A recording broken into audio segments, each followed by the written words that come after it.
Nós vamos falar aqui com a nossa professora mediadora Clarissa Barradas, que tem alguns recadinhos para vocês a respeito do Currículo Paulista para o Ensino Médio. Vamos lá, gente.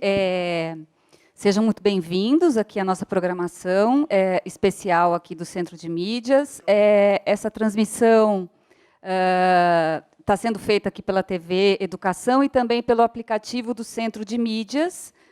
Quem ainda não baixou o aplicativo, dá tempo de baixar. É só acessar a loja de aplicativos do seu celular e procurar pelo Centro de Mídias do Estado de São Paulo.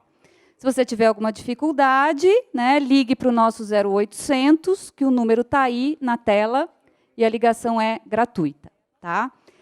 Esse ano a gente está com um currículo novo para o ensino fundamental, né, em que os professores estão com novas diretrizes para o ensino e aprendizagem dos estudantes do primeiro ano ao nono, né, dos anos finais, tá, e anos iniciais. A partir de 2021, nós vamos ter um novo currículo para o ensino médio, um currículo que vai fazer aí, né, mais sentido, que atenda às expectativas dos estudantes aí dessa etapa. Vai contar, esse currículo vai contar com uma parte flexível, onde vocês, estudantes, vão poder aprofundar aí o seu projeto de vida, o que vocês querem estudar. Então, ciências humanas, da natureza, né, linguagens.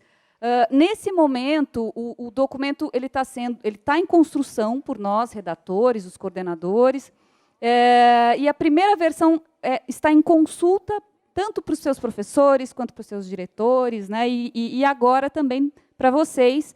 E ele se encerra hoje, né?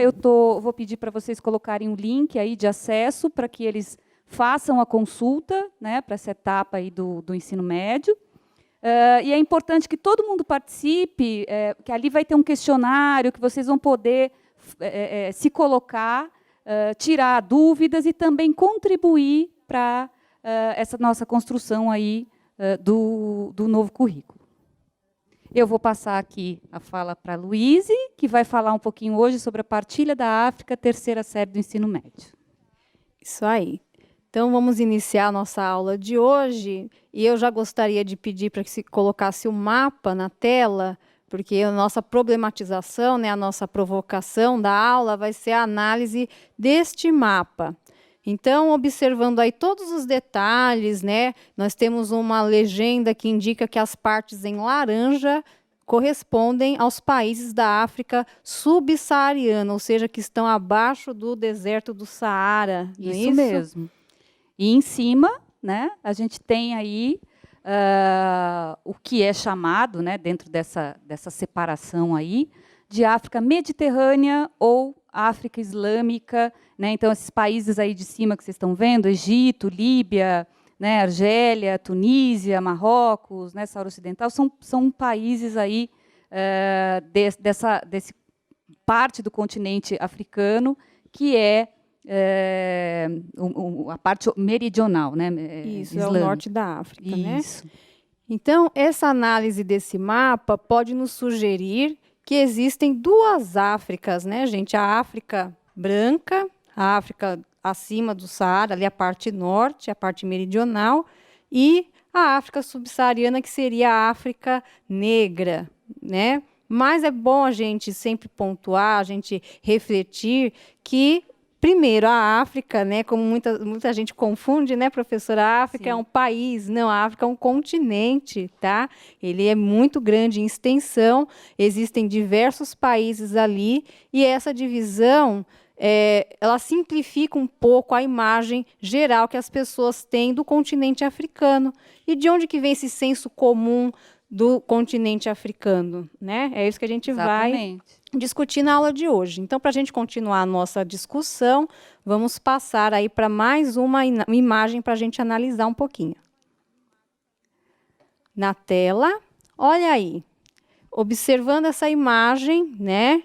Aí atendendo aos alunos com baixa visão ou deficiência visual, nós temos a imagem de uma paisagem, uma imagem meio aérea, né? Isso. Da cidade de Joanesburgo, né? É uma cidade importante da África do Sul, que é um país africano, e dentro aí da imagem a gente pode ver que nós temos um centro muito desenvolvido, né, É uma professora? metrópole como, né, se tirasse uma foto de São Paulo e uma foto aí, né, é muito parecida. Exatamente, com prédios modernos, Exatamente. construções, né, talvez um centro empresarial, né, com sedes de empresas importantes, né, então não é tão diferente de uma metrópole que a gente encontra em vários países do mundo, como São Paulo, como a professora falou, ou Nova York, Buenos Exato. Aires e assim por diante, né? Lembrando, né, que Joanesburgo é um dos maiores centros econômicos e financeiros, né,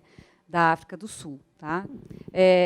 Eu só queria fazer uma provocação. Né? A gente costuma ter um olhar a respeito do continente africano, né? A gente fala África, né?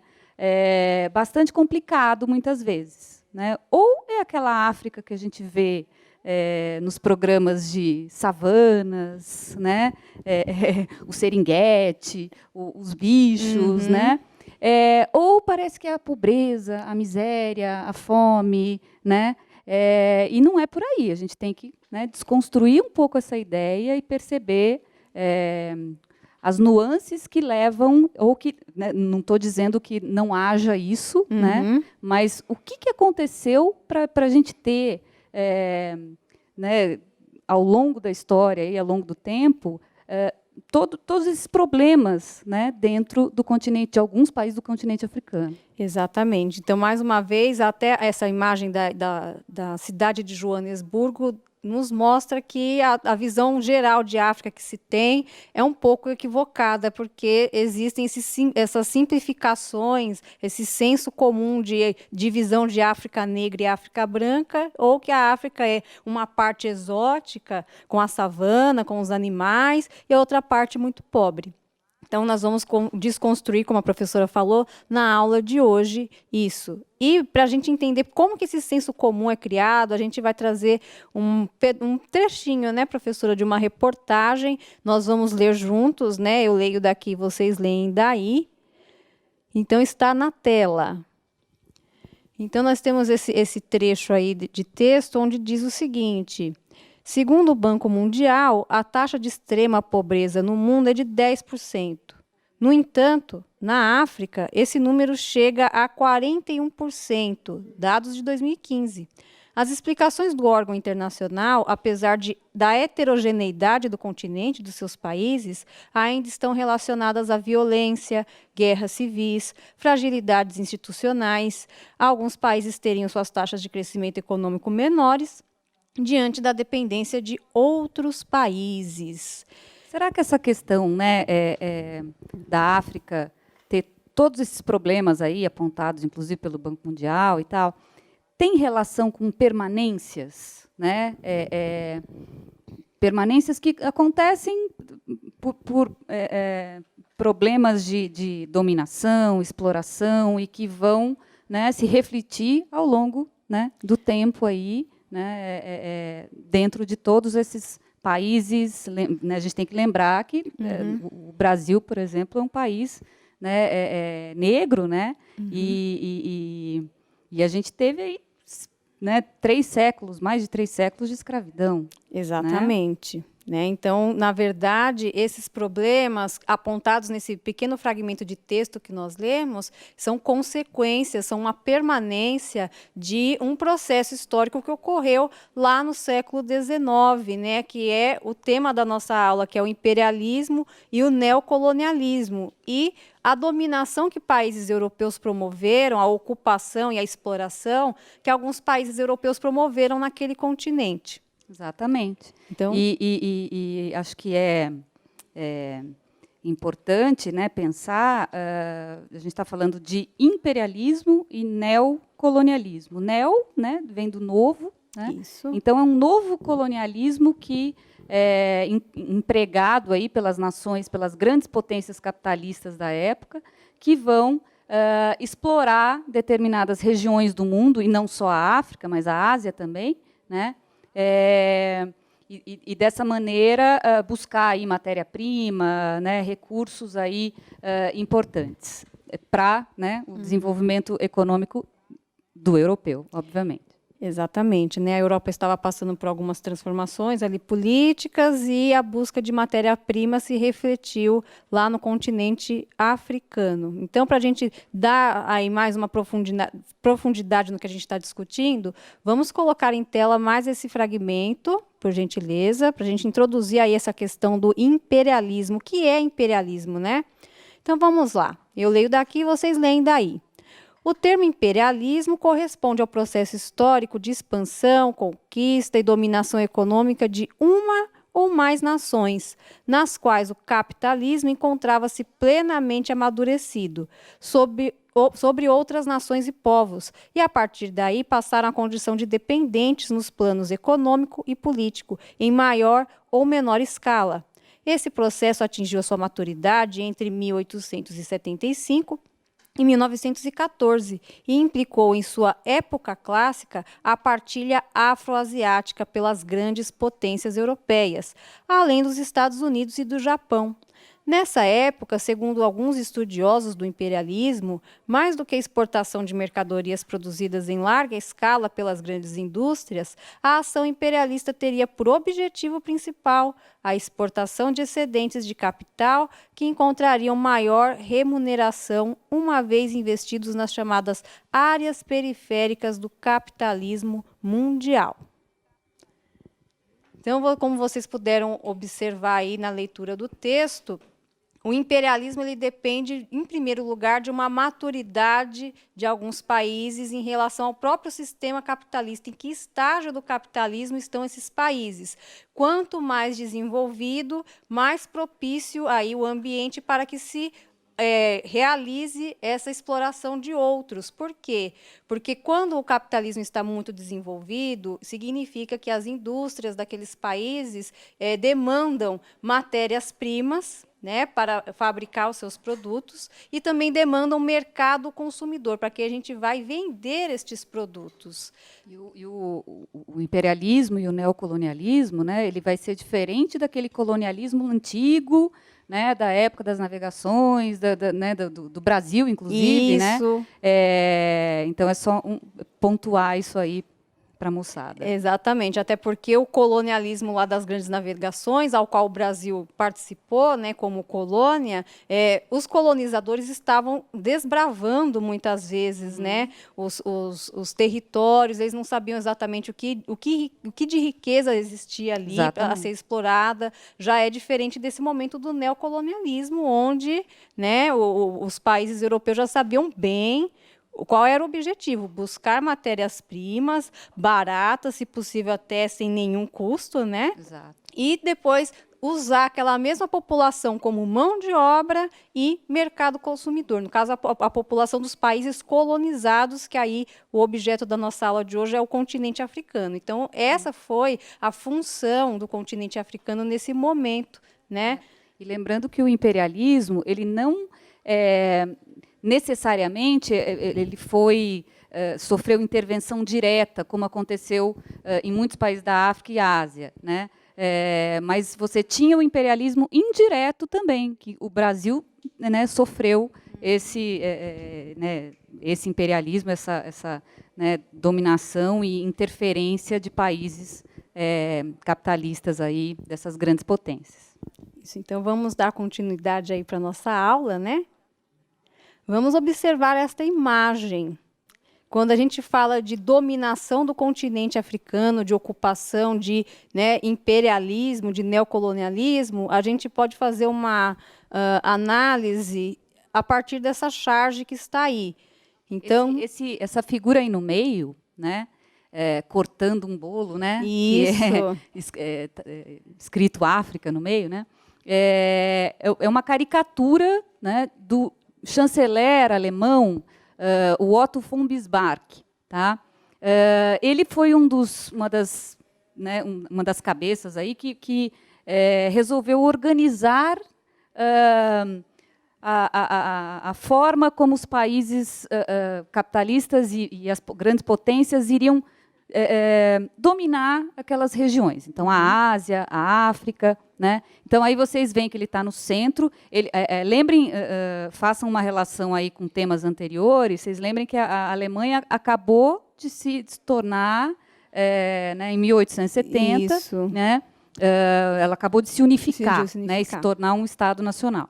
Então, aqui você tem a força desse político, em volta, né, todos os outros personagens aí que vão, né, que representam as outras grandes nações, né, e vão dividir a África. Até se a gente pensar no mapa que vimos, né, Luiz, no início da aula, vocês vão perceber que dá para botar uma régua no mapa da África. Né? A divisão ela foi na régua mesmo. Né? E aí, essa cena aí do Bismarck, ela foi uma reunião, né, uma conferência. Isso, conferência. A Conferência de Berlim, que ocorreu entre 1884 e 1885, né, onde os países deliberaram como que eles iriam repartir, né, colonizar essas regiões, né, colonizar de novo. Colonizar, né, de novo, exatamente. Essas regiões. Né? E, assim, mais uma vez, remetendo ao mapa que nós analisamos lá no início da aula, houve uma espécie de recriação das fronteiras, né? Então, para a gente entender o que seria essa recriação das fronteiras, as fronteiras artificiais, a gente vai olhar mais uma imagem. Então, na tela, pessoal, olha aí, mapas do continente africano em 2 momentos, 1880, um pouquinho antes da Conferência de Berlim, e em 1913, depois de transcorrido todo o processo ali da partilha da África, né? Então, vocês vejam que a África, existiam ali várias regiões, né? Algumas eram estados independentes, outras conjuntos ali de diversas etnias, né? E, a partir do momento em que chegam os países europeus e promovem lá a partilha da África, o resultado pós-conferência de Berlim é este do mapa da direita, né? Isso é interessante destacar, né, gente, que o mapa, é lógico que a conferência, né, eles não sentaram lá e fizeram realmente o que está na charge, né, na caricatura. Isso aconteceu ao longo de né, um bom período, com negociações e tudo mais, né, de quem ocuparia, como é que seria a posse desses territórios. No entanto, quando a gente olha o mapa, né, a partir do início do século XX, a gente vai ter realmente a dominação completa, né, inteira da África, dividida entre os países e as grandes potências capitalistas daquela época. Tanto que, se vocês lembrarem, esse vai ser provavelmente o próximo tema que vocês vão estudar, é a Primeira Guerra Mundial. E a Primeira Guerra Mundial está extremamente ligada a essas questões aí do imperialismo, né? Todo mundo querendo, né, pegar um pedacinho do bolo África, né? E não só África, mas Ásia e outras regiões, né? Você vai ter aí os conflitos que vão desembocar lá na Primeira Guerra. Exatamente. Até voltando aí o mapa na tela, é só observar, gente. Lembrando da imagem lá do Otto von Bismarck partindo o bolo, essas áreas coloridas do mapa da direita são as fatias, né? E vocês podem ver que as fatias não estão igualitárias ali. Tem essa fatia azul aí, é muito maior do que a amarela, por exemplo. E notem que a data do mapa, aí, como muito bem pontuado pela professora Clarissa, 1913, véspera, um ano antes da Primeira Guerra Mundial. Então, se a Conferência de Berlim, de repente, veio para que esta partilha fosse feita de uma forma o mais amistosa possível, né, já estabelecendo quem ocupa o quê, alguns rios da região que poderiam ser usados coletivamente e para circulação de mercadorias e tudo mais, mas a gente tem que relembrar o seguinte: o objetivo era extrair matérias-primas e transformar essa população africana em mercado consumidor. Então, para o serviço do capitalismo, algumas regiões aí saíram prejudicadas. Cada corzinha ali é a dominação de um país, né? Então, é importante também lembrar, né, que a África ela teve vários momentos, né, o continente africano, desculpa, ele teve vários momentos de colonização, né, no início, né, lá no primeiro momento das colonizações, você tinha um foco no litoral. Quando se percebe, né, o que você estava colocando, quando eles percebem que eles podem fazer as rotas e entrar no continente por vários rios, né, eles vão separar povos, eles vão criar, vamos dizer assim, né, essa parte aqui é o povo tal, a parte ali, completamente artificial, colocando, inclusive, povos que eram inimigos. Isso, no mesmo território. Né, no mesmo território. Exatamente. E isso vai causar, né, problemas, sociais, brigas tribais, problemas de várias ordens aí. Exatamente. Então, vocês já imaginem aí a confusão que ficou criada no continente africano, a exploração de diversos recursos que foram feitos, descobertos nesse momento de neocolonialismo, né, e que poderiam ter trazido muito desenvolvimento para aquela região da África se não tivesse sido explorada por um país europeu. Vamos pontuar aqui o exemplo do Leopoldo II no Congo. Exatamente. Né, que explorou o marfim, né? E promoveu muita violência. O Congo virou uma fazenda. Era propriedade do Leopoldo II. Do Leopoldo II. Então vamos continuar, Vamos né, Pro? lá. Então, só para vocês terem aí o que foi a Conferência de Berlim, né? Quem quiser fazer alguma anotação ou tirar o print da tela. Então, no dia 15 de novembro de 1884 a 26 de fevereiro de 1885, representantes de 13 países europeus e dos Estados Unidos se reuniram em Berlim para organizar, na forma de regras, a ocupação da África e a exploração de seus recursos naturais. A Conferência de Berlim, também chamada de Conferência do Congo, uma vez que a disputa por essa região motivou o encontro, selou o destino do continente africano, pondo fim à autonomia e à soberania das nações africanas.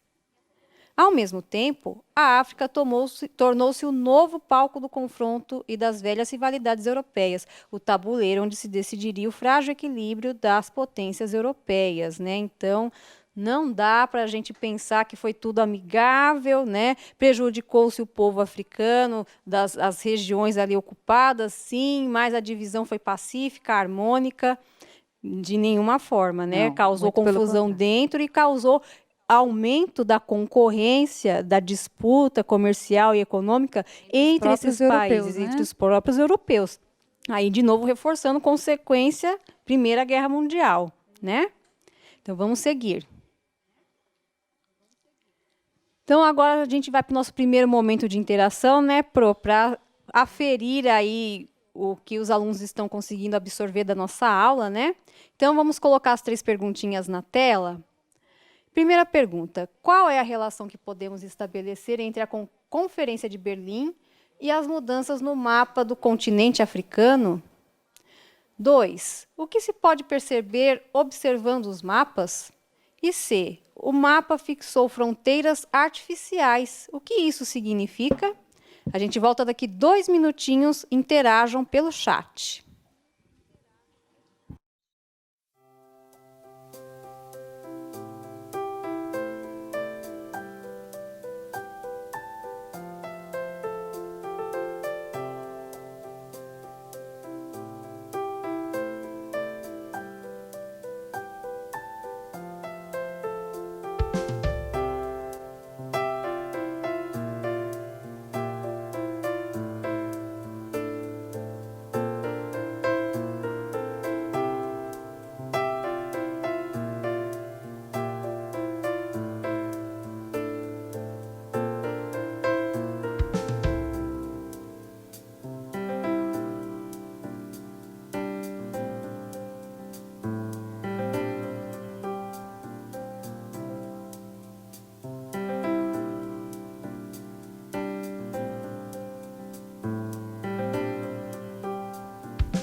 Estamos de volta.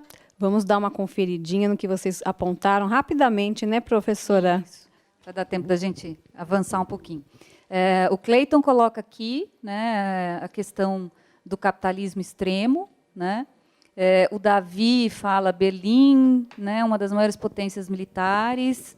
A Raíssa também estabelece relação com o capitalismo, né, com o avanço. Lembrando que a gente já está falando aí mais ou menos na época da segunda Revolução Industrial, né? Então você tem aumenta as disputas, né? E outras potências que não só o Império Britânico, né? Aí a África dividida, capitalismo extremo. Então eles estão associando realmente as questões ao modelo capitalista, né? Exatamente. E falando aí, pegando o gancho do próprio comentário que alguns colocaram, capitalismo extremo, né, a gente vai falar um pouquinho sobre como é que os europeus que colonizaram novamente a África, participaram dessa questão da partilha, como é que eles justificavam, né, a presença deles naquele continente, toda a exploração que foi feita na época. Então, rapidamente, a gente não vai fazer a leitura compartilhada, mas eu gostaria que se colocasse a missão civilizadora, o fardo do homem branco. Então, se a gente for pensar numa justificativa, se a gente voltasse no tempo e perguntasse para alguém, alguma autoridade de algum país europeu, o que está se fazendo naquele continente, no continente africano, que justifica a presença e a ocupação desses europeus, a resposta seria algo mais ou menos nesse sentido ali da missão civilizadora, né? Havia um discurso, né, científico da época, né, os chamados... vamos lembrar que o Charles Darwin vai publicar, né, a obra dele, né, A Origem das Espécies, no século XIX. E aí a gente vai ter uma série de teorias racistas, né? Obviamente racistas, e que, inclusive, se utilizam do discurso do Darwin de maneira equivocada, né?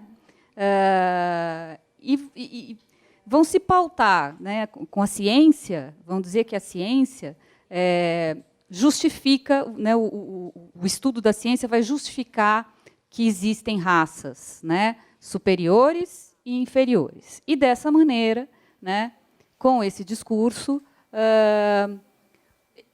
o europeu, obviamente, teria que ir, né, para essas regiões, para a África, para a Ásia, enfim, civilizar, né, essa população bárbara, né? Esse era o discurso. E assim, o que é terrível, porque o preconceito é mais velho do que a própria humanidade, né? Agora, o que é assustador nessa época é justamente essa questão da ciência corroborar essa ideia. Exatamente, a ciência validava ali a missão civilizadora, né? O que seria do povo africano com tantas riquezas, aquele território imenso a ser explorado, com aquele povo primitivo, né? Que não saberia dar o uso devido àqueles recursos todos, não saberia transformar aquilo em riqueza. Então, esse era o discurso, e como a professora Clarissa disse, ainda haviam várias teorias científicas, a deturpação da teoria do darwinismo, né? Para justificar muitos momentos, inclusive algumas situações de barbárie mesmo, né? Como aconteceu no Congo, por exemplo. Então, vamos seguir aqui. O fardo do homem branco, né? Vamos ler com eles? Vamos lá. Então, vamos lá. O fardo do homem branco. Pegai o fardo do homem branco, enviai vossos melhores filhos, andai, condenai seus filhos ao exílio, para servirem aos vossos cativos, para esperar com chicotes pesados o povo convulsionado e selvagem, vossos cativos, tristes povos, metade demônio, metade criança.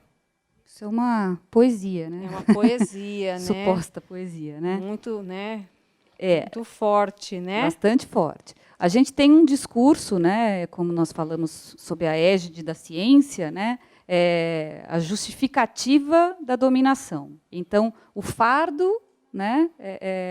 Eu sou o branco europeu. e eu tenho que civilizar aquela sociedade. Né? Nós temos a árdua tarefa de... a missão de civilizar essa população. Né? Então, o discurso aí da poesia, eu acho que tem um pouco isso. Né? Então, vou enviar os nossos filhos melhores, né, para servirem a esses cativos, a esses africanos, asiáticos e etc., como se fosse tudo a mesma coisa. Né? Esses selvagens, na verdade. Né? E civilizá-los. Esse é a função aí do europeu, desse discurso racista europeu. Quando a gente observa tudo que foi feito, né, como foi violenta a exploração do continente africano nesse contexto do neocolonialismo, a gente se indigna, né, e fala, nossa, mas por que ninguém fazia nada? Não tinha ONU na época, não tinha nenhum órgão, né, internacional, e as pessoas não entendem como é que se chegou naqueles resultados. Mas poemas como esse nos ajudam a entender que existia uma mentalidade, né, da época que colaborava para que toda a exploração fosse aceita do jeito que foi, com alguma naturalidade, né? Exato. Tanto que, assim, se a gente pensar, o que aconteceu, por exemplo, mais para frente, lá no meio, quase no meio do século XX, né, em 1939, né, com a eclosão da Segunda Guerra e com o discurso nazista. Né? O discurso nazista não era novo. Né, quando você fala do ariano, da raça pura, etc., o preconceito já estava ali, né, e esse discurso de separação de raças era um discurso do século XIX corrente. A gente se indigna, né, e fica aqui horrorizado com isso. No entanto, ele é parte de um discurso de uma determinada época, né, e a gente está olhando com o nosso olhar de hoje. Né? Exatamente. Então, para a gente finalizar a nossa aula de hoje, a gente vai propor uma atividade para vocês fazerem em casa, no caderno, e depois compartilhar com seus colegas, com o professor da sua escola, né, professora? Isso. Então, vamos colocar na tela aí os procedimentos da atividade. Então, é para frente? Isso. Vamos dar uma analisada nesta imagem, né? Então, olha só. Cena do conflito entre britânicos e africanos. No centro, uma mulher britânia com bandeira civilização. Está escrito lá na bandeira dela. Do lado direito da imagem, um africano em cima de um cavalo com bandeira escrito barbárie.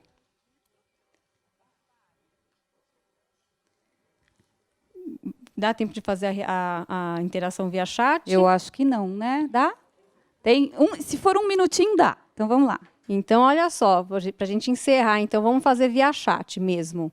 Quais características do imperialismo e neocolonialismo europeu podemos identificar nessa imagem? Um minutinho, a gente volta.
Estamos de volta.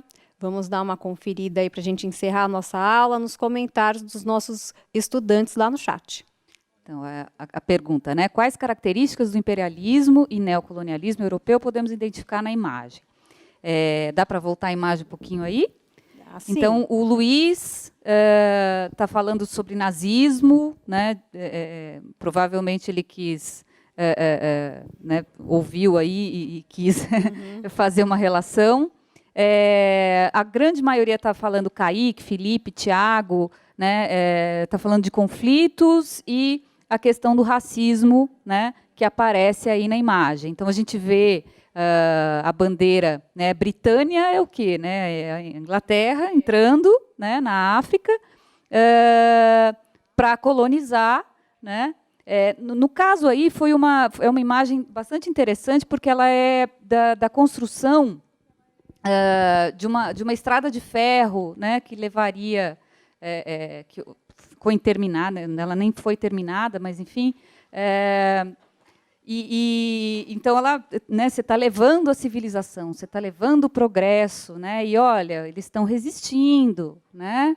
Então, olha lá, os bárbaros resistem né, a civilização. A civilização, né, no caso aí. Então é isso, pessoal. Espero que vocês tenham gostado da nossa aula. A gente se vê na semana que vem. E fiquem em casa, pessoal. Tchau, tchau. Até a próxima. Tchau, tchau.